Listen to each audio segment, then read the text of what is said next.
한 번, 두 번, 세 번. 그만해요. 제발 그만해요. 수진이 지성을 일으키려 했습니다. 하지만 지성은 계속 절을 올렸어요. 10년 전 당신을 지키지 못한 것, 미안해. 어머니의 구박을 막지 못한 것, 미안해. 당신이 혼자 아이를 키우게 만든 것, 정말 미안해. 지성의 목소리가 떨렸습니다. 이마에서 피가 흘렀어요.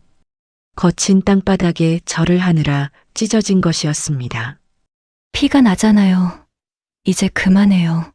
수진이 울먹이며 말했습니다. 하지만 지성은 멈추지 않았어요. 당신이 용서해 줄 때까지 멈추지 않을 거야. 받아줄 때까지 계속 빌 거야. 지성은 계속 절을 올렸습니다. 4번, 5번, 6번.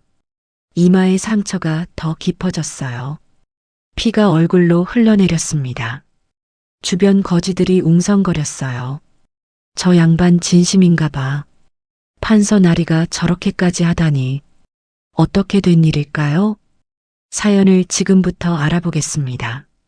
조선 후기 봄이었습니다. 한양 종로거리에 화려한 행차가 나타났어요. 앞서거니 뒤서거니 관노들이 길을 열었습니다.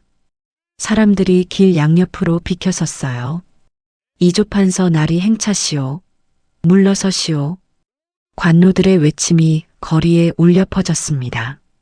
곧이어 커다란 사인교가 나타났어요. 4명의 건장한 사내들이 움직이고 있었습니다. 세도가 맹씨 가문의 위세를 보여주는 행차였어요. 가마 안에는 40세의 사내가 앉아 있었습니다. 이조판서 맹지성이었어요. 검은 사모에 붉은 관복을 입은 모습이 당당했습니다. 장원급제 후 승승장구한 인물이었죠. 조정의 실세이자 세도가의 자랑이었어요. 하지만 지성의 눈빛은 공허했습니다. 아무리 높은 벼슬에 올라도 마음 한구석은 늘 비어 있었어요. 10년 전 사라진 아내 조수진을 잊을 수가 없었습니다. 가마가 종로 한복판을 지나고 있었어요. 지성은 거리를 바라봤습니다. 번화한 저작거리였죠. 온갖 물건을 파는 상인들과 사람들로 북적였어요. 그때 구석진 골목이 눈에 들어왔습니다. 거기엔 구걸하는 사람들이 옹기종기 모여 있었어요. 남루한 옷차림의 거지들이었죠. 지성은 평소처럼 엽전을 나눠주려 했습니다. 잠시 멈추어라. 지성이 명했어요. 사인교가 멈춰섰습니다. 지성이 가마에서 내렸어요. 수행하던 관노들이 뒤를 따랐습니다. 지성은 골목으로 걸어갔어요. 거지들에게 엽전을 나눠주려는 참이었습니다. 그런데 한 여인이 눈에 들어왔어요. 30대로 보이는 여인이 구걸을 하고 있었습니다. 10살쯤 된 아이가 옆에 붙어 있었어요. 남루한 옷은 때가 잔뜩 묻어 있었고 머리는 헝클어져 있었습니다. 하지만 지성의 발걸음을 멈추게 한 건 따로 있었어요. 여인이 몸을 움직일 때마다 절뚝거렸습니다. 왼쪽 다리를 절고 있었어요. 지성의 심장이 쿵 내려앉았습니다. 그 절뚝이는 모습이 너무나 익숙했거든요. 시주 부탁드립니다. 여인이 고개를 숙인 채 말했어요. 떨리는 목소리였습니다. 그 목소리를 듣는 순간 지성은 확신했어요. 잊을 수 없는 목소리였습니다. 수진아? 지성의 입에서 저절로 이름이 흘러나왔습니다. 여인이 옆에 아이를 안으며 화들짝 놀라며 굳었어요. 천천히 고개를 들었습니다. 때 묻은 얼굴이었습니다. 볼은 푹 꺼져 있었고 입술은 바싹 말라 있었어요. 하지만 그 눈만큼은 변하지 않았습니다. 10년 전 불 속에서 자신을 구해준 아내 조수진의 눈이었어요. 수진의 얼굴이 순식간에 하얗게 질렸습니다. 눈이 커지더니 입술이 파르르 떨렸어요. 옆에 있던 아이를 꽉 껴안았습니다. 아, 아닙니다. 잘못 보셨어요. 수진이 황급히 부인했습니다. 목소리가 떨리고 있었어요. 창피했습니다. 세도가의 며느리에서 거지로 전락한 자신의 모습을 보이고 싶지 않았어요. 수진아, 나야. 지성이야. 지성이 한 걸음 다가갔습니다. 절뚝거리는 다리로 필사적으로 움직였습니다. 아닙니다. 저는 모르는 사람이에요. 수지는 아이를 안고 도망가기 시작했습니다. 골목 안쪽으로 빠르게 달아났어요. 절뚝거리면서도 놀랄 만큼 빨랐습니다. 필사적이었죠. 수진아, 기다려. 지성은 너무 황망하여 그 자리에 멍하니 쳐다봤습니다. 그 사이로 수지는 미로 같은 골목 사이로 사라져 버렸어요. 온몸이 얼어붙은 것 같았어요. 분명 수진이었습니다. 10년을 찾아 헤맨 아내였어요. 판서나리 괜찮으십니까? 수행하던 관노가 조심스럽게 물었습니다. 지성은 정신을 차렸어요. 주변을 둘러봤지만 수지는 보이지 않았습니다. 저 여인을 찾아라. 지성이 사인교를 메고 있던 하인들을 불렀어요. 4명 모두 건장한 사내들이었습니다. 연꽃야담을 찾아주셔서 감사합니다. 구독과 좋아요는 영상 제작에 큰 힘이 됩니다. 평소 지성을 가장 가까이에서 수행하는 자들이었죠. 4명이 일제히 고개를 숙였습니다. 명을 내리십시오, 나리. 30대 여인의 아이를 데리고 있다. 왼쪽 다리를 절뚝거린다. 온 종로를 뒤져서라도 찾아내라. 분부가 떨어졌습니다. 4 하인이 즉시 사방으로 흩어졌어요. 오랜 시간 지성을 모셔온 자들이라 눈치가 빨랐습니다. 판서 나리가 얼마나 절박한지 알 수 있었어요. 지성은 가마에 오르지 못하고 그 자리에 서 있었습니다. 머릿속이 복잡했어요. 수진이 살아 있었습니다. 그것도 한양에 있었어요. 하지만 거지가 되어 있었습니다. 왜 그렇게 됐을까요? 10년 동안 무슨 일이 있었던 걸까요? 그리고 저 아이는 누구일까요? 질문들이 꼬리에 꼬리를 물고 이어졌어요. 날이 관청으로 돌아가셔야 합니다. 오후에 중요한 회의가 있사옵니다. 다른 관노가 조심스럽게 아뢰었습니다. 지성은 고개를 끄덕였어요. 하지만 발이 떨어지지 않았습니다. 가자. 지성은 억지로 발걸음을 옮겼어요. 하지만 관청으로 돌아가는 내내 수진 생각뿐이었어요. 저녁 무렵이었습니다. 사인교를 매던 하인 중 하나가 돌아왔어요. 숨을 헐떡이고 있었습니다. 날이 찾았사옵니다. 어디 있느냐? 청계천 다리 밑이옵니다. 거지들이 모여 사는 곳입니다. 지성의 가슴이 쿵 내려앉았습니다. 청계천 다리 밑이라니요. 그곳은 한양에서도 가장 천한 곳이었어요. 사람 취급도 받지 못하는 거지들이 모여 사는 곳이었습니다. 안내하라. 지성은 즉시 따라 나섰습니다. 관복을 벗고 평상복으로 갈아입었어요. 눈에 띄지 않으려는 것이었죠. 해가 지고 있었습니다. 청계천으로 가는 길은 어두워지고 있었어요. 돌다리 아래 공간에 움막들이 다닥다닥 붙어 있었습니다. 지푸라기와 헌천으로 만든 것들이었죠. 비를 겨우 피할 수 있을 정도였어요. 음식물 썩은 냄새와 각종 찌렁내가 섞여 코를 찌르는 불쾌한 냄새를 만들고 있었습니다. 하인이 한 움막을 가리켰습니다. 다른 곳보다 조금 작은 움막이었어요. 지성은 천천히 다가갔습니다. 가슴이 터질 듯 뛰었어요. 움막 안에서 아이 목소리가 들렸습니다. 엄마, 배고파요. 그 말에 지성의 가슴이 찢어지는 것 같았어요. 이어서 여인의 목소리가 들렸습니다. 조금만 참아라. 엄마가 내일 일거리를 구해올게. 수진의 목소리였습니다. 10년이 지났지만 여전히 다정했어요. 아이를 달래는 목소리였죠. 지성은 더 가까이 다가가지 못했습니다. 차마 움막 안을 들여다볼 용기가 나지 않았어요. 수진이 어떤 모습으로 살고 있을지 두려웠습니다. 돌아가자. 지성이 하인에게 말했어요. 하인은 의아한 표정을 지었지만 묻지 않았습니다. 두 사람은 조용히 그곳을 떠났어요. 집으로 돌아온 지성은 잠을 이룰 수 없었습니다. 침상에 누워 천장만 바라봤어요. 수진의 모습이 자꾸 떠올랐습니다. 거지가 된 수진, 아이와 함께 굶주리는 수진. 그 모습을 상상하니 가슴이 미어졌어요. 자신이 지키지 못한 아내였습니다. 다음 날 새벽 지성은 결심했습니다. 직접 가서 확인하기로요. 수진이 어떻게 살고 있는지 똑똑히 보기로 했어요. 평상복으로 갈아입고 청계천으로 향했습니다. 해가 뜨기 전이라 거리는 한산했어요. 다리 밑에 도착하니 거지들이 하나둘 움막에서 나오고 있었습니다. 지성은 다리 위에 숨어서 지켜봤어요. 수진의 움막을 주시했습니다. 한참을 기다리자 움막 천이 젖혀지며 수진이 나왔어요. 야윈 얼굴에 누더기 옷을 걸친 모습이었습니다. 절뚝거리며 걸었어요. 아이가 뒤를 따랐습니다.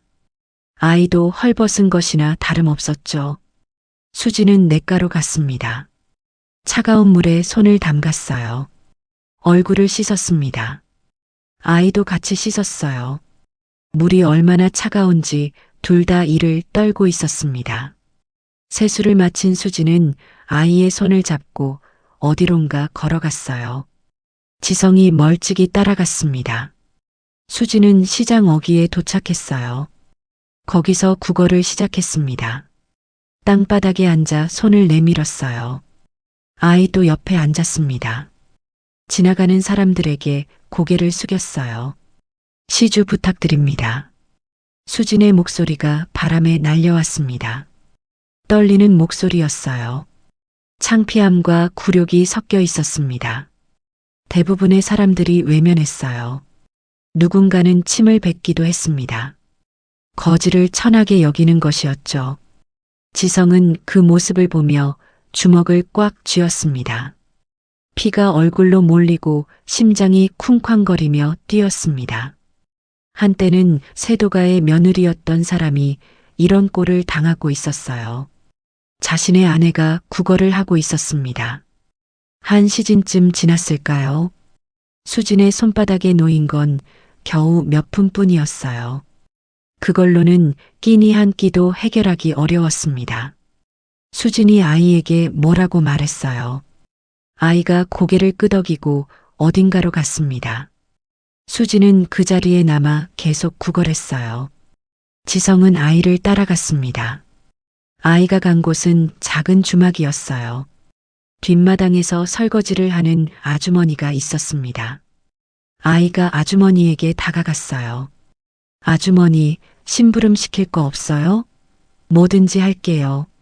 아주머니가 아이를 보더니 한숨을 쉬었습니다. 어제도 왔었지? 미안한데 시킬 일이 없구나. 그럼 설거지라도 할게요. 제발 부탁이에요. 아이의 절박한 목소리에 아주머니가 망설였어요. 그러다 고개를 끄덕였습니다. 알았어. 저 그릇들 씻어라.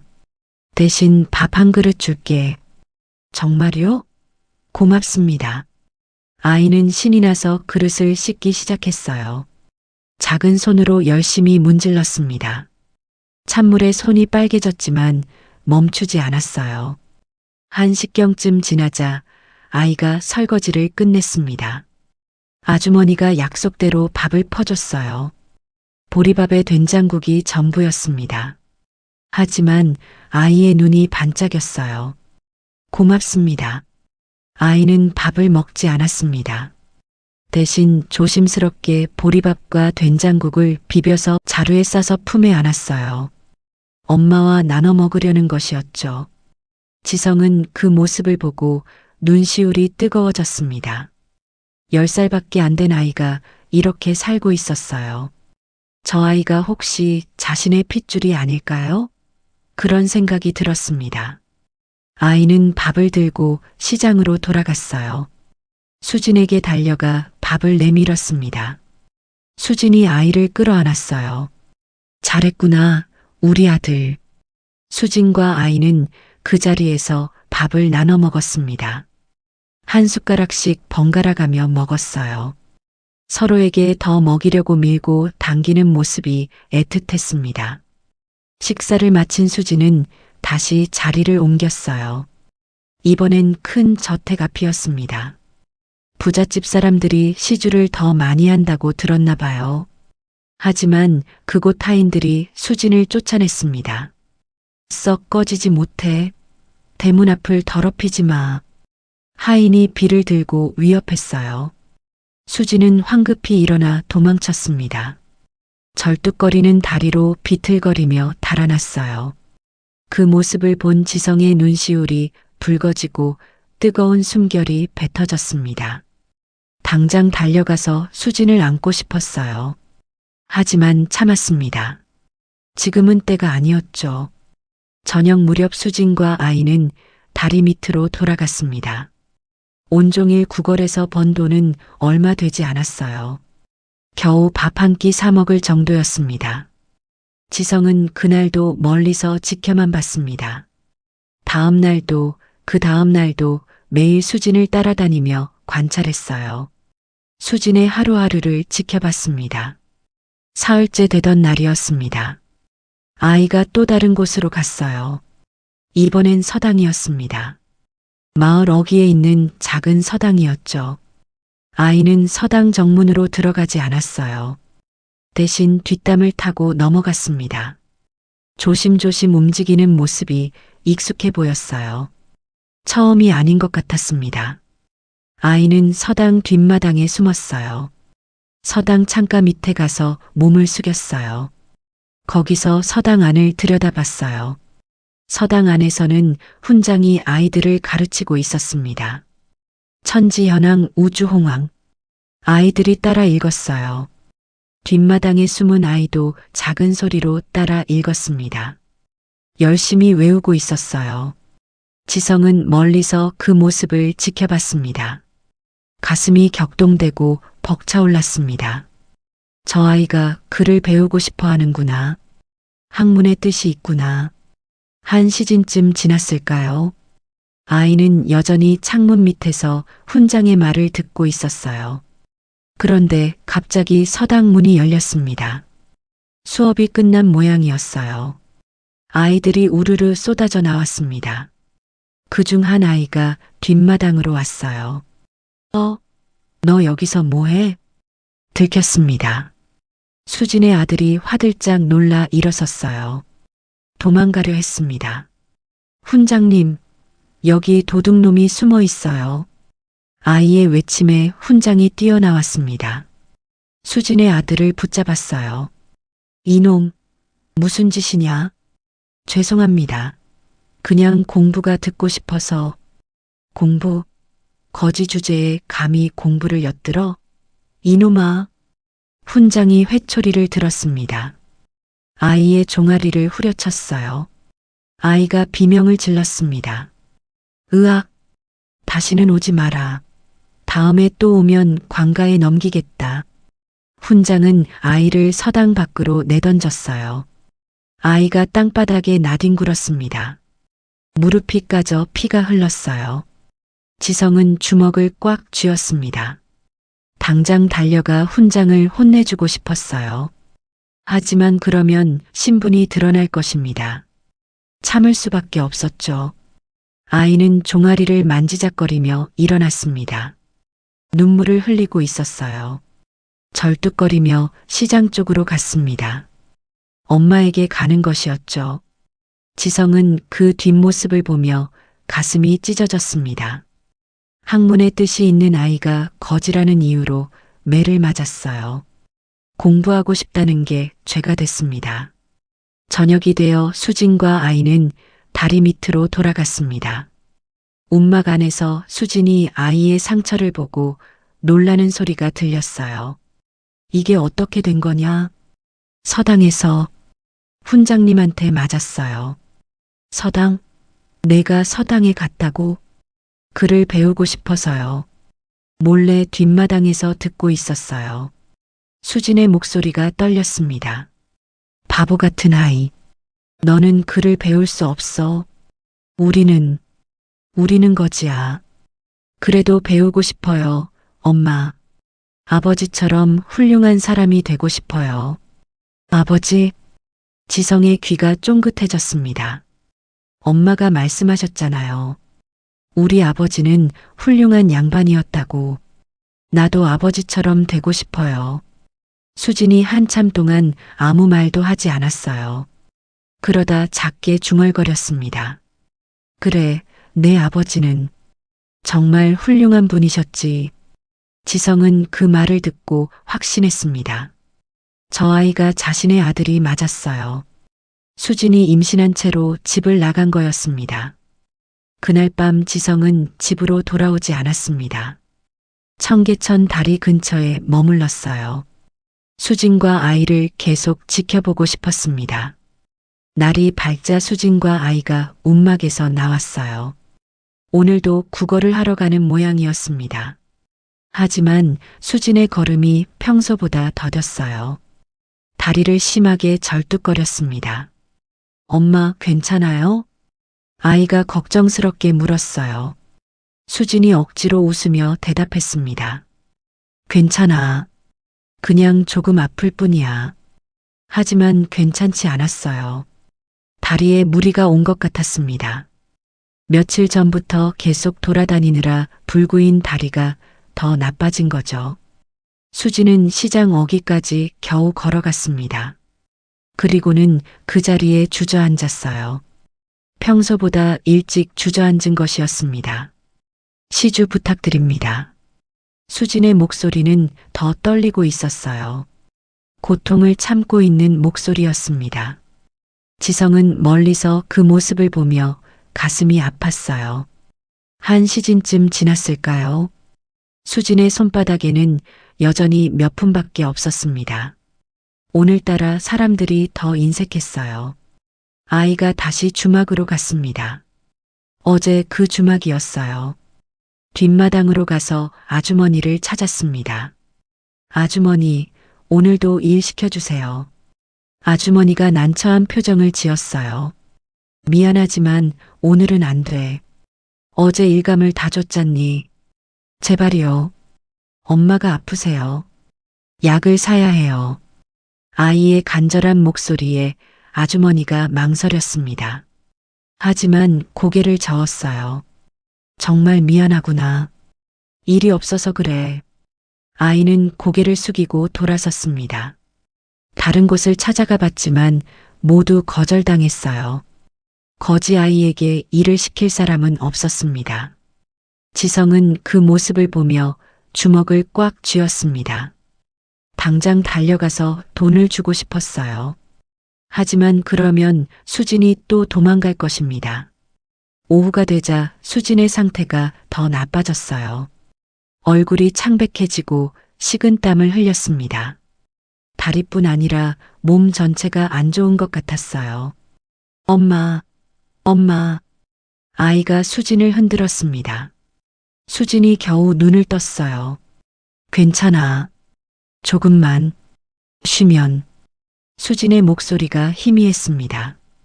정신을 잃으려는 것 같았어요. 아이가 울기 시작했습니다.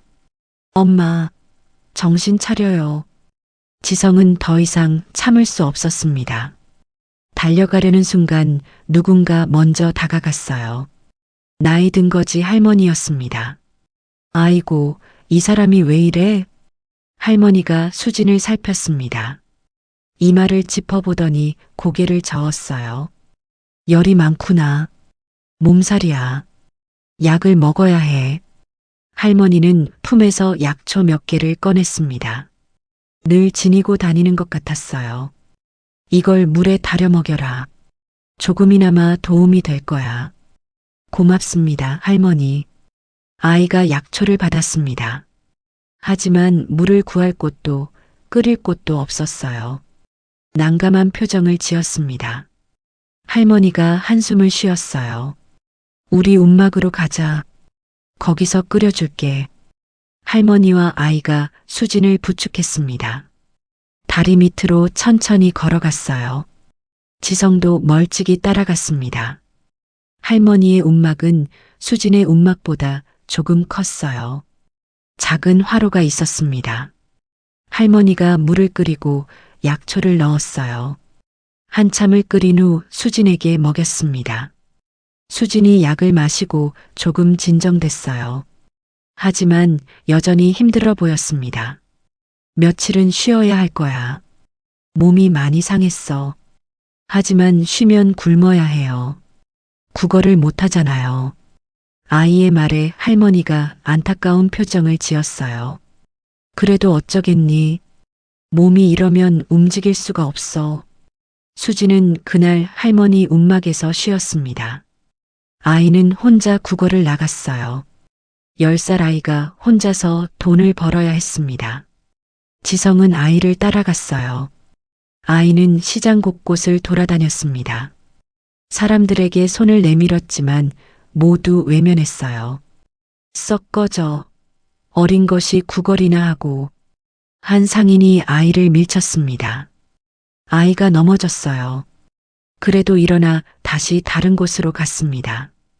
온종일 돌아다녔지만 번 돈은 몇 푼에 불과했어요. 그걸로는 밥 한 끼도 사 먹을 수 없었습니다. 저녁이 되어 아이는 주막 뒷마당으로 갔습니다. 음식물 찌꺼기를 찾는 것이었어요. 주막에서 버린 밥과 국물을 주워 담았습니다. 지성은 그 모습을 보고 눈물이 났습니다. 자신의 아들이 쓰레기를 뒤지고 있었어요. 이게 사람이 살 삶입니까? 아이는 음식물을 조심스럽게 보자기에 싸서 돌아갔습니다. 할머니 움막에 도착해 수진에게 내밀었어요. 엄마, 드세요. 수진이 보자기를 열어봤습니다. 식은 밥과 흐물흐물한 국물이었어요. 수진의 눈에서 눈물이 흘렀습니다. 미안하다, 아들아. 엄마가 무능해서. 아니에요, 엄마. 엄마는 최고예요. 아이가 수진을 안았어요. 두 사람은 그렇게 한참을 안고 있었습니다. 지성은 더 이상 볼 수 없었습니다. 그 자리를 떠났어요. 가슴이 너무 아팠습니다. 다음 날도 그 다음 날도 상황은 비슷했습니다. 수지는 몸살로 움직이지 못했고 아이 혼자 나가서 구걸했어요. 하지만 번 돈은 턱없이 부족했습니다. 사흘째 되던 날 아이가 다시 서당 뒷마당에 갔습니다. 맞을 줄 알면서도 간 것이었어요. 공부가 그렇게 하고 싶었나 봅니다. 하지만 이번엔 더 조심했어요. 훈장이 안 보이는 곳에 숨었습니다. 담장 너머로 훈장의 목소리만 들었어요. 하기 시습지 불영여로. 훈장이 가르치는 소리가 들렸습니다. 아이는 작은 소리로 따라 읽었어요. 나뭇가지를 주워 땅바닥에 글자를 써봤습니다. 지성은 그 모습을 보며 결심했습니다. 더 이상 미룰 수 없었어요. 수진을 만나야 했습니다. 그날 저녁 지성은 다리 밑으로 갔습니다. 수진의 움막 앞에 섰어요. 한참을 망설이다가 입을 열었습니다. 수진아, 나야. 움막 안에서 숨죽이는 소리가 들렸습니다. 잠시 후 수진이 밖으로 나왔어요. 여전히 몸이 안 좋은 것 같았습니다. 가세요. 전 모르는 사람이에요. 수진의 목소리가 차가웠습니다. 하지만 눈빛은 흔들리고 있었어요. 수진아, 더 이상 이럴 순 없어. 나랑 집으로 가자. 싫어요. 전 여기가 좋아요. 좋을 리가 있나? 아이가 쓰레기를 뒤지고 있잖아. 수진의 얼굴이 굳었습니다. 그걸 어떻게 해? 내가 다 봤어. 며칠 동안 지켜봤어. 아이가 서당에서 맞는 것도 음식물 찌꺼기를 주워오는 것도 다 봤다고. 수진의 눈에서 눈물이 흘렀어요. 그럼 어쩌란 말이에요? 정거지예요.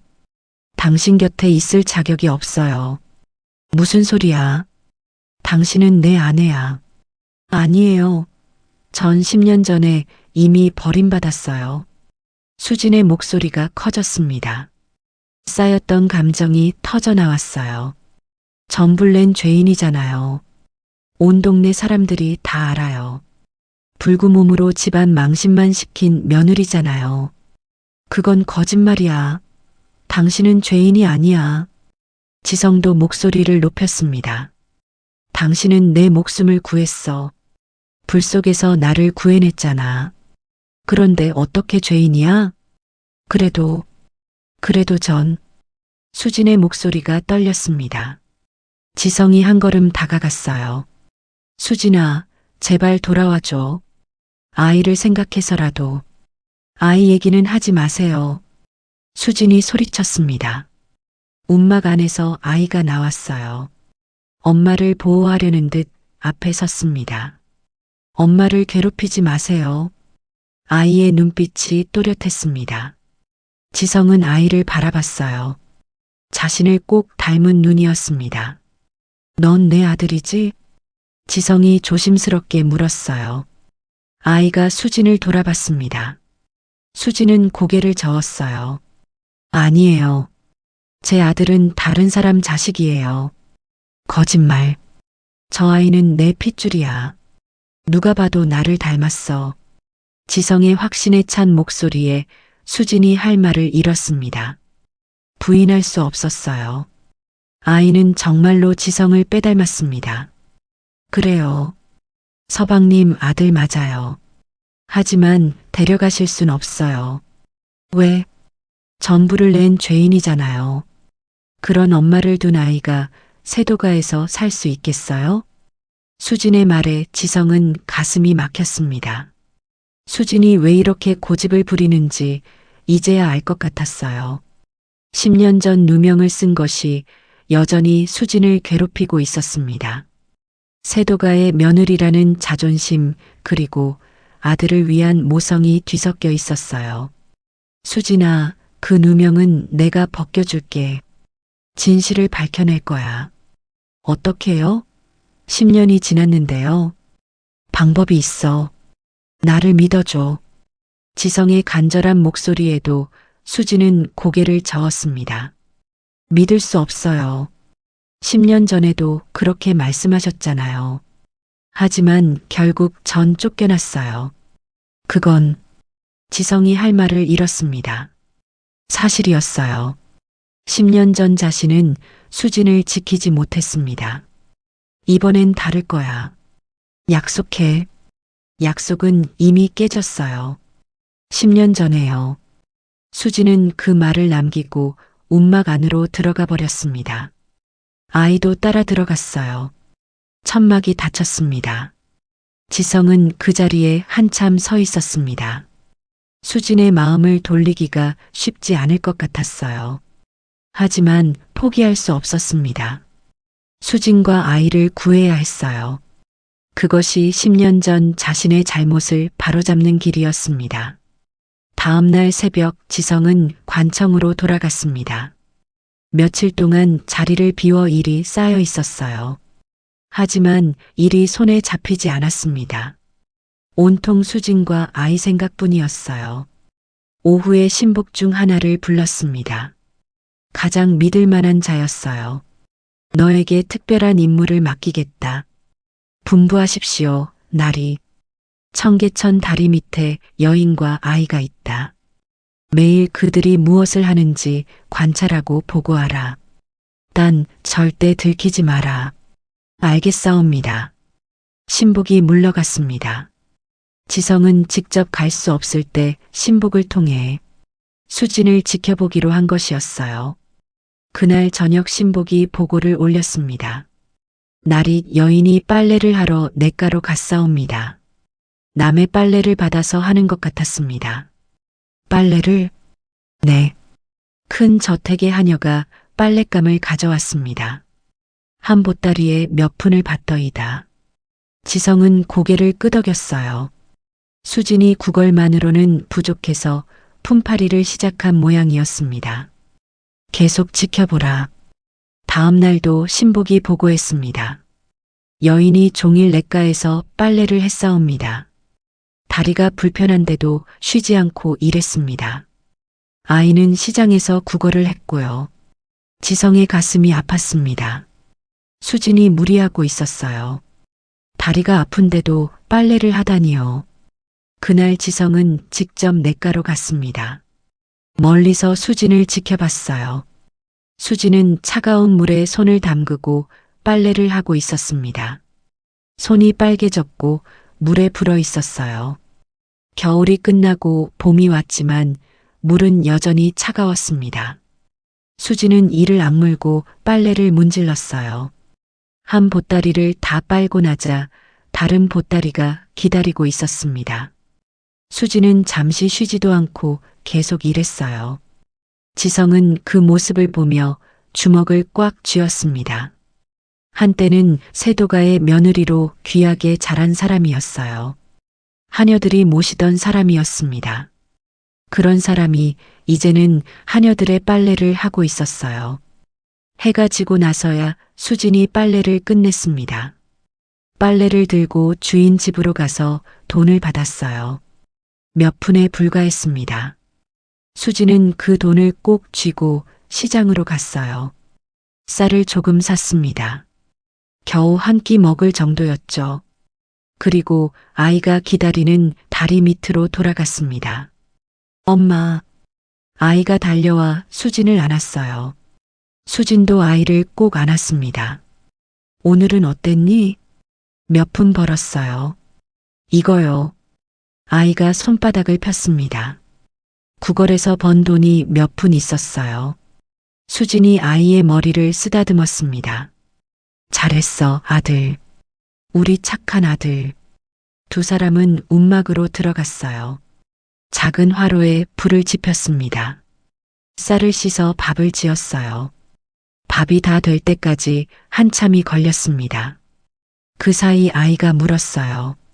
엄마, 그 양반은 누구예요? 며칠 전에 온 사람요.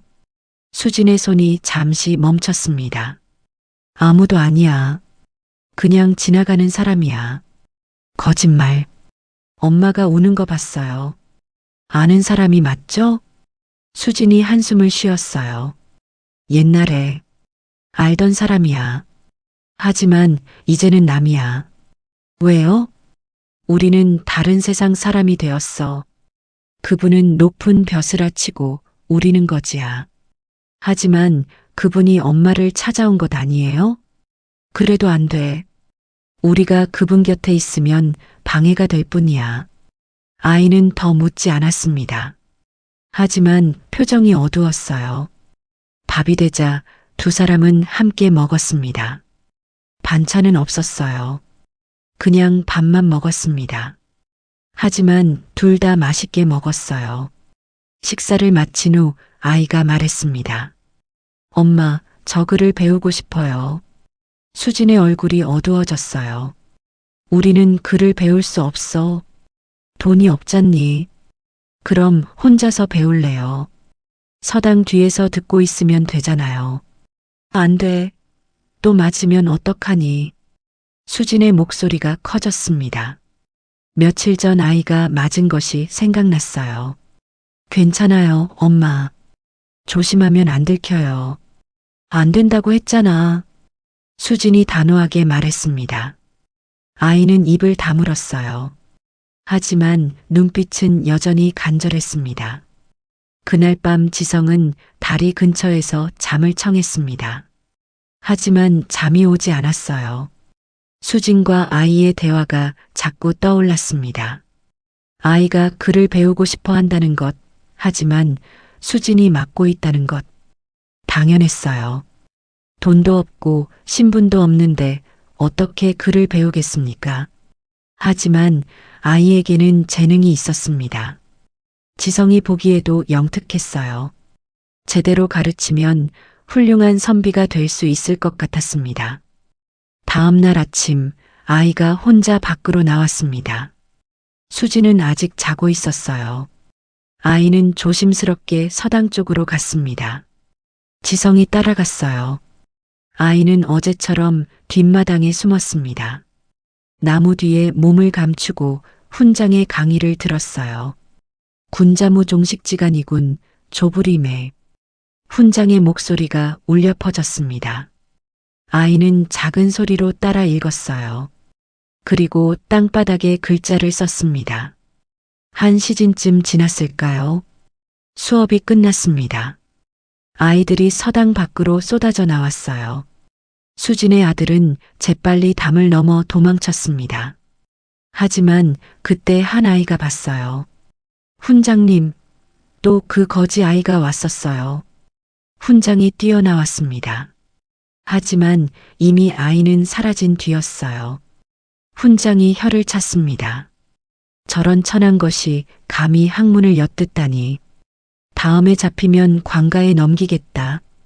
지성은 그 말을 듣고 분노가 치밀었습니다. 학문을 배우고 싶다는 게 죄입니까? 거지라서 공부하면 안 됩니까? 그날 오후 지성은 결심했습니다. 더 이상 기다릴 수 없었어요. 수진을 설득해야 했습니다. 저녁 무렵 다리 밑으로 갔습니다. 수진의 움막 앞에 섰어요. 안에서 수진과 아이가 저녁을 먹는 소리가 들렸습니다. 수진아, 나야. 움막 안이 조용해졌습니다. 잠시 후 수진이 밖으로 나왔어요. 표정이 차가웠습니다. 또 오셨군요. 몇 번을 말해야 알아들으세요? 나는 포기 안 해. 당신과 아이를 데려갈 때까지 계속 올 거야. 지성의 단호한 말에 수진이 한숨을 쉬었어요. 당신은 왜 이러세요? 이미 10년이 지났잖아요. 우린 남이에요. 남이 아니야. 당신은 내 아내고 저 아이는 내 아들이야. 지성이 움막을 가리켰습니다. 안에서 아이가 두 사람을 지켜보고 있었어요. 법적으로는 아니잖아요. 전 이미 쫓겨났어요. 그건 어머니가 한 짓이야. 내가 원한 게 아니었어. 그래도 결과는 같아요. 전 버려졌어요. 수진의 목소리가 떨렸습니다. 억눌렀던 감정이 터져 나오려는 듯 했어요. 미안해. 정말 미안해. 그때 내가 당신을 지키지 못했어. 내가 약했어. 지성의 진심 어린 사과에도 수진은 고개를 저었습니다. 사과로 10년이 돌아오나요? 제가 겪은 고통이 사라지나요? 아니, 사라지지 않아. 하지만 이제부터라도 함께하고 싶어. 늦었어요. 너무 늦었어요. 수진이 돌아서려 했습니다. 지성이 수진의 팔을 잡았어요. 늦지 않았어. 아이를 생각해. 저 아이는 아버지가 필요해. 아이 얘기는 하지 마세요. 수진이 소리쳤습니다. 지성의 손을 뿌리쳤어요. 우리 아이는 아버지 없이도 잘 자라고 있어요. 잘 자라고 있다고? 서당에서 몰래 엿듣다가 쫓겨나는 게 잘 자라는 거야? 수진의 얼굴이 굳었습니다. 그것까지 보셨어요? 다 봤어.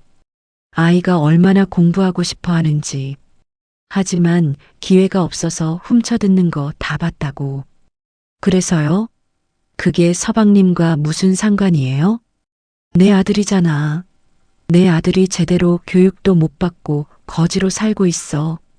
지성의 목소리가 커졌습니다. 주변 움막에서 사람들이 나와보기 시작했어요. 시끄러워요. 가세요. 수진도 소리쳤습니다. 그리고는 움막 안으로 들어가 버렸어요. 지성은 그 자리에 한참 서 있었습니다. 주변 거지들이 수군거렸어요. 저 양반 누구야? 왜 저러는 거야? 판서 날이 갔던데. 무슨 사연이 있나 봐. 지성은 신경 쓰지 않았습니다. 그저 움막만 바라봤어요. 그날 밤 지성은 움막 근처에서 밤을 샜습니다. 다음 날 새벽에도 그 자리에 있었어요. 수진이 밖으로 나왔다가 지성을 보고 놀랐습니다. 밤새 여기 계셨어요? 지성이 고개를 끄덕였습니다. 옷이 이슬에 젖어 있었어요. 왜 이러세요? 몸만 상하잖아요. 당신이 마음을 열 때까지 여기 있을 거야. 미쳤어요. 정말 미쳤어요. 수진이 고개를 저으며 냇가로 갔습니다. 오늘도 빨래를 해야 했어요. 지성은 그날도 멀리서 수진을 지켜봤습니다. 저녁이 되어 수진이 돌아왔을 때도 여전히 그 자리에 있었어요. 이틀째, 사흘째도 지성은 왔습니다. 매일 움막 앞에서 기다렸어요. 비가 와도 바람이 불어도 그 자리를 지켰습니다. 나흘째 되던 날 수진이 지성에게 물었습니다. 정말 포기 안 하실 거예요? 절대. 왜요? 왜 이렇게까지 하세요? 지성이 수진의 눈을 똑바로 바라봤어요. 당신 없인 못 살아. 10년 동안 당신만 생각했어. 당신을 찾느라 미쳤다는 소리도 들었어. 그런데 이제 찾았는데 어떻게 포기해? 수진의 눈시울이 붉어졌습니다. 저는 거지예요. 불구예요. 서방님 옆에 서기엔 부족해요. 부족한 게 아니야. 당신은 내 생명의 은인이야. 불 속에서 나를 구했잖아. 그건 당연한 일이었어요. 부부니까요. 맞아. 우린 부부야. 그러니까 다시 함께 살자. 수진이 고개를 저었습니다. 하지만 예전보다는 약해 보였어요. 닷새째, 지성은 포기하지 않았습니다. 수진도 조금씩 마음이 흔들리고 있었어요. 하지만 여전히 벽을 쌓고 있었습니다. 6일째 되던 날 아침, 지성은 특별한 결심을 했습니다. 오늘은 무릎을 꿇기로요. 자존심 따위는 중요하지 않았어요. 수진과 아이를 되찾는 것이 전부였습니다. 해가 뜨자마자 움막 앞으로 갔습니다. 수진이 빨래를 하러 나가기 전이었어요. 아직 움막 안에 있었습니다. 수진아, 나와봐. 지성이 불렀습니다. 수진이 짜증 섞인 표정으로 나왔어요. 또 뭐예요? 6일 동안 매일. 말이 끊겼습니다. 지성이 무릎을 꿇었거든요. 차가운 땅바닥에 무릎을 대고 앉았습니다. 뭐 하는 거예요? 일어나세요. 수진이 당황해서 말했어요. 주변 거지들도 하나둘 나와서 구경하기 시작했습니다. 지성은 일어나지 않았어요. 대신 고개를 숙였습니다. 이마가 땅에 닿았어요. 수진아, 미안해. 정말 미안해. 일어나세요. 판서 나리가 이러시면 어떡해요? 판서고 뭐고 상관없어. 나는 지금 남편으로서 아내에게 사죄하는 거야. 지성의 이마가 땅을 짚었습니다. 절을 올리는 것이었어요. 한 번, 두 번, 세 번. 그만해요. 제발 그만해요. 수진이 지성을 일으키려 했습니다. 하지만 지성은 계속 절을 올렸어요. 10년 전 당신을 지키지 못한 것, 미안해. 어머니의 구박을 막지 못한 것, 미안해. 당신이 혼자 아이를 키우게 만든 것, 정말 미안해. 지성의 목소리가 떨렸습니다. 이마에서 피가 흘렀어요. 거친 땅바닥에 절을 하느라 찢어진 것이었습니다. 피가 나잖아요. 이제 그만해요. 수진이 울먹이며 말했습니다. 하지만 지성은 멈추지 않았어요. 당신이 용서해 줄 때까지 멈추지 않을 거야. 받아줄 때까지 계속 빌 거야. 지성은 계속 절을 올렸습니다. 4번, 5번, 6번. 이마의 상처가 더 깊어졌어요. 피가 얼굴로 흘러내렸습니다. 주변 거지들이 웅성거렸어요. 저 양반 진심인가 봐. 판서 나리가 저렇게까지 하다니. 무슨 사연인지 궁금하네. 수지는 더 이상 참을 수 없었습니다. 10년 동안 쌓였던 벽이 무너지기 시작했어요. 눈물이 주르륵 흘러내렸습니다. 그만해요. 제발 그만하세요. 수진의 목소리가 떨렸습니다. 지성이 고개를 들었어요. 피 묻은 얼굴로 수진을 바라봤습니다. 받아주는 거야? 수진은 대답하지 못했습니다. 울음만 터져 나왔어요. 10년 동안 참았던 울음이었습니다. 서방님. 서방님. 수진이 주저앉았습니다. 그리고는 지성을 껴안고 오열했어요. 억눌렀던 모든 감정이 한꺼번에 쏟아져 나왔습니다. 서러웠어요. 너무 서러웠어요. 알아. 다 알아. 혼자 아이 낳을 때 아무도 없어서 너무 무서웠어요. 미안해. 정말 미안해. 굶주릴 때도, 추울 때도 서방님 생각만 했어요. 나도 당신 생각만 했어. 10년 동안 단 하루도 잊은 적 없어. 두 사람은 그렇게 한참을 안고 울었습니다. 10년 만에 화해였어요. 10년 동안 쌓인 오해와 서러움이 눈물로 흘러나왔습니다. 움막 안에서 아이가 나왔어요. 엄마와 그 남자가 안고 우는 모습을 봤습니다. 아이도 눈물을 흘렸어요. 엄마. 아이의 목소리에 수진이 고개를 들었습니다. 아이를 불렀어요. 이리 오렴. 아이가 조심스럽게 다가왔습니다. 수진이 아이의 손을 잡고 지성에게 내밀었어요. 서방님, 우리 아들이에요. 이름은 준이라고 지었어요. 지성이 아이를 바라봤습니다. 눈물이 또 흘렀. 10년 동안 보지 못한 아들이었습니다. 준아. 지성이 아이를 불렀습니다.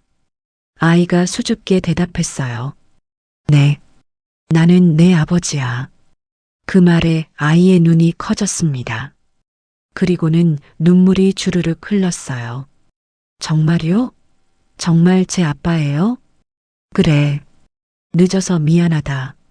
지성이 아이를 안아 올렸습니다. 아이는 지성의 품에 안겨 울었어요. 지성도 아이를 꼭 안고 울었습니다. 주변 거지들도 눈물을 닦고 있었어요. 한참을 그렇게 있다가 지성이 일어났습니다. 수진과 준이의 손을 잡았어요.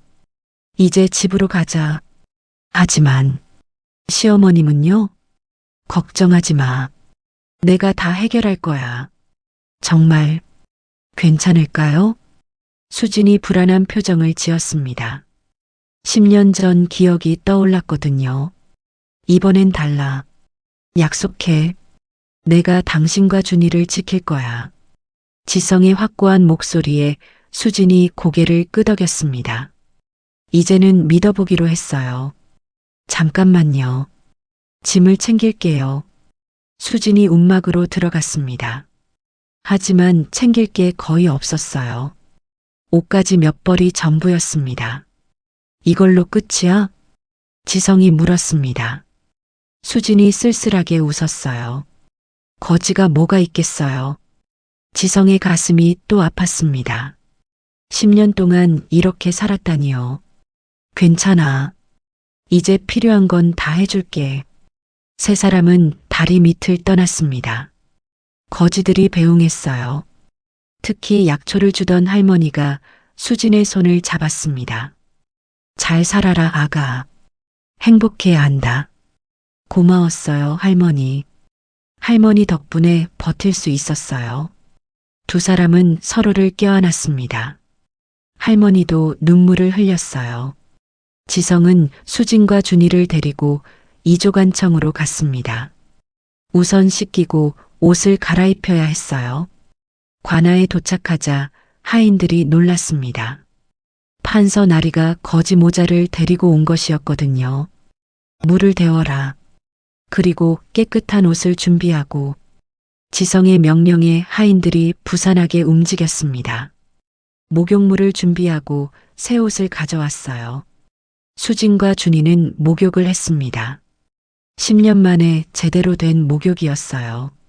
때를 벗기고 머리를 감았습니다. 깨끗한 옷으로 갈아입은 수진과 준이는 완전히 달라 보였어요.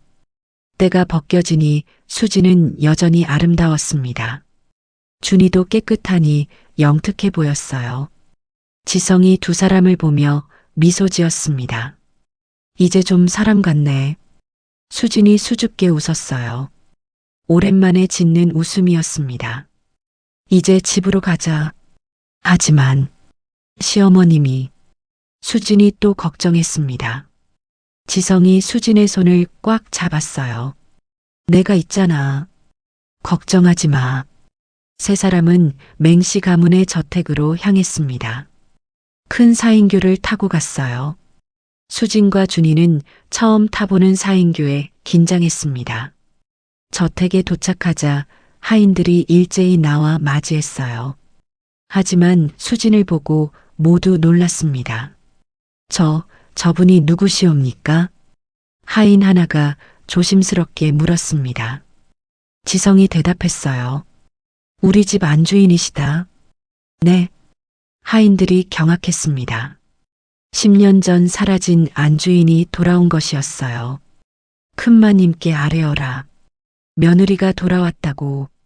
하인이 황급히 안채로 달려갔습니다. 잠시 후 시어머니 신씨가 나왔어요. 신씨는 수진을 보자마자 얼굴이 굳었습니다. 믿을 수 없다는 표정이었어요. 내가 어떻게? 신씨의 목소리가 떨렸습니다. 수진은 고개를 숙였어요.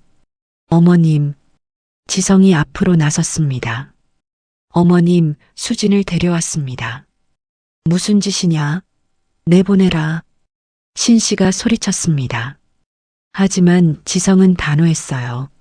안 됩니다. 수진은 내 아내고 이 집 안주인입니다. 안주인은 무슨 10년 전에 쫓겨난 계집이잖느냐? 쫓겨난 게 아닙니다. 어머님께서 내쫓으신 거죠. 지성의 말에 신씨가 할 말을 잃었습니다. 사실이었거든요. 그리고 이 아이를 보십시오.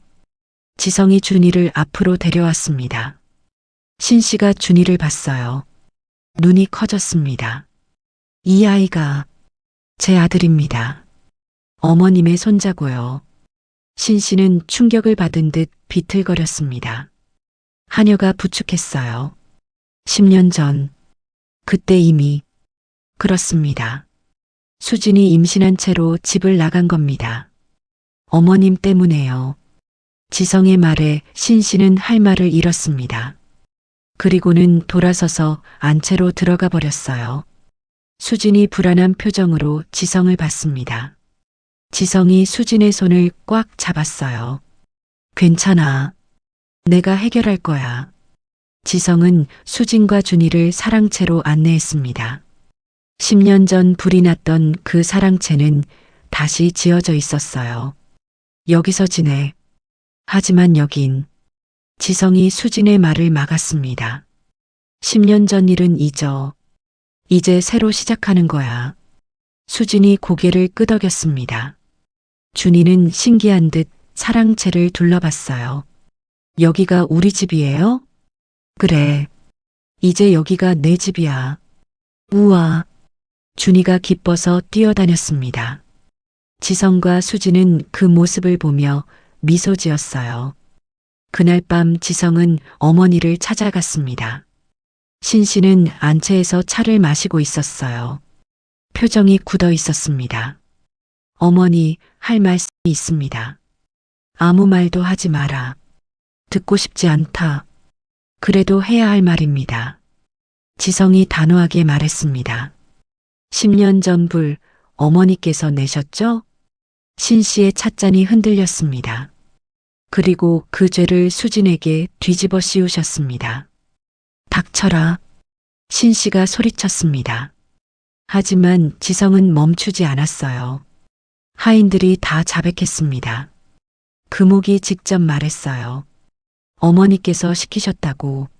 신씨는 더 이상 부인할 수 없었습니다. 그래, 내가 그랬다. 어쩔 거냐? 진실을 밝히겠습니다. 온 세상에요. 감히 어머니께서 먼저 잘못을 인정하시지 않는다면 그렇게 하겠습니다. 지성의 단호한 말에 신씨는 할 말을 잃었습니다. 아들이 진심이라는 걸 알았어요. 잠시 침묵이 흘렀습니다. 신씨가 한숨을 쉬었어요. 내가 정말 그 여자를 사랑하느냐? 당연합니다. 수지는 제 생명의 은인입니다. 신씨는 더 이상 말하지 않았습니다. 지성이 물러났어요. 다음 날 아침 지성은 저택에 있는 모든 하인을 모았습니다. 앞마당에 모두 모이게 했어요. 30명이 넘는 하인들이었습니다. 지성이 모두를 둘러봤습니다. 그리고 말했어요. 10년 전 불에 대해 조사하겠다. 하인들이 술렁거렸습니다. 지성이 계속 말했어요. 누구든 아는 사실을 말하라. 거짓말하면 엄벌에 처할 것이다. 하인들은 서로를 쳐다봤습니다. 아무도 말하지 않았어요. 금호가 내가 먼저 말해라. 지성이 금옥을 불렀습니다. 금옥이 땅바닥에 엎드렸어요. 나리, 용서해 주십시오. 사실대로 말해. 금옥이 떨리는 목소리로 자백했습니다. 마님께서 사랑채에서 제사 준비를 하시다가 촛불을 실수로 쓰러뜨리셨습니다. 계속해. 그게 불의 시작이었습니다. 하지만 마님께서 며느님께 죄를 뒤집어 씌우라고 하셨어요. 다른 하인들도 하나둘 사실을 털어놓기 시작했습니다. 마님께서 저에게 은전백냥을 주시며 소문을 퍼뜨리라고 하셨습니다. 저도 장터에서 그런 소문을 들었다고 말하라는 지시를 받았습니다. 모두가 알고 있었지만 입을 다물고 있었던 것입니다. 지성은 고개를 끄덕였어요. 이제 증거가 충분했습니다. 너희는 모두 거짓 증언에 가담했다. 하지만 이제라도 사실을 말했으니 용서하겠다. 하인들이 안도의 한숨을 쉬었습니다. 대신 앞으로 안주인을 함부로 대하는 자가 있으면 용서하지 않겠다. 네, 나리.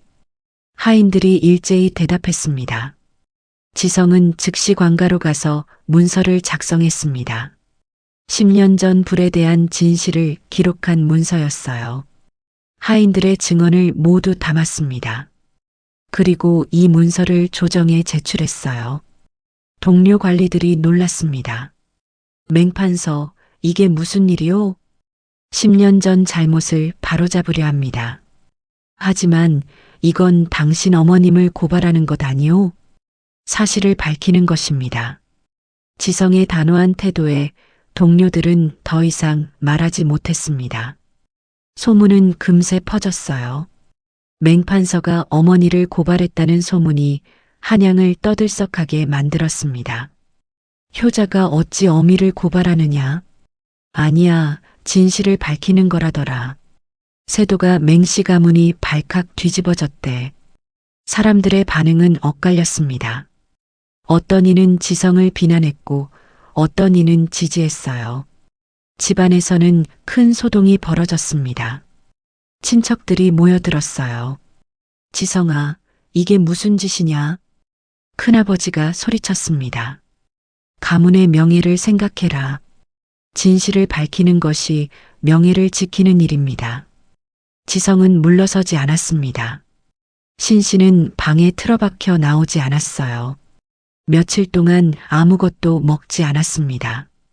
수지는 불안했습니다. 자신 때문에 이런 일이 벌어진 것 같아서요. 서방님, 이러지 마세요. 제가 그냥 나가면 안 돼. 이번에는 끝까지 해결할 거야. 하지만 가문보다 당신이 먼저야. 지성의 단호한 말에 수지는 더 이상 말하지 못했습니다. 한편 준이는 새로운 환경에 적응하고 있었어요. 처음에는 낯설어 했지만 점점 익숙해졌습니다. 특히 큰 서재에 있는 책들에 관심을 보였어요. 지성이 직접 가르치기 시작했습니다. 준아, 이리 와봐. 네, 아버지. 준이가 조심스럽게 다가왔습니다. 아직도 아버지를 부르는 게 어색했어요. 오늘부터 아버지가 그를 가르쳐 줄 거야. 정말요? 준이의 눈이 반짝였습니다. 그래. 내가 배우고 싶어 했잖니. 감사합니다, 아버지. 준이는 열심히 배웠습니다. 머리가 좋아서 금방 따라왔어요. 지성은 아들의 재능에 감탄했습니다. 나중에 과거를 보면 분명 급제할 거야. 정말요? 저도 아버지처럼 될 수 있어요? 물론이지. 아니, 아버지보다 더 훌륭해질 거야. 준이가 환하게 웃었습니다. 지성도 흐뭇하게 웃었어요. 한편 최고의 의원을 불러 수진을 진찰하게 했습니다. 의원이 수진의 다리를 살폈어요. 10년이 넘었으니 완전히 낫기는 어렵습니다. 하지만 치료하면 지금보다는 나아질 수 있어요. 어떻게 해야 합니까? 침과 약으로 치료해야 합니다.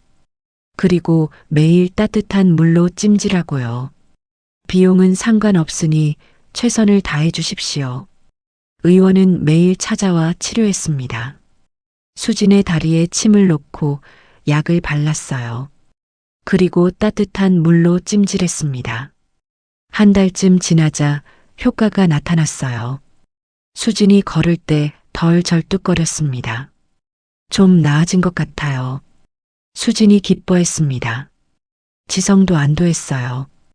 다행이야. 계속 치료하면 더 좋아질 거야. 하지만 여전히 집안 분위기는 냉랭했습니다. 신 씨가 수진을 인정하지 않았거든요. 어느 날 밤 신 씨의 방에서 신음소리가 들렸습니다. 하녀가 황급히 달려왔어요. 마님, 큰마님께서 쓰러지셨어요. 수진이 달려갔습니다. 지성보다 먼저였어요. 신 씨가 침상에 누워 괴로워하고 있었습니다. 의원을 불러라. 수진이 외쳤습니다. 그리고 신 씨를 돌보기 시작했어요. 신 씨의 옷을 느슨하게 하고 머리를 높게 해줬습니다. 따뜻한 물수건으로 이마를 닦아줬어요. 한참 후 의원이 도착했습니다.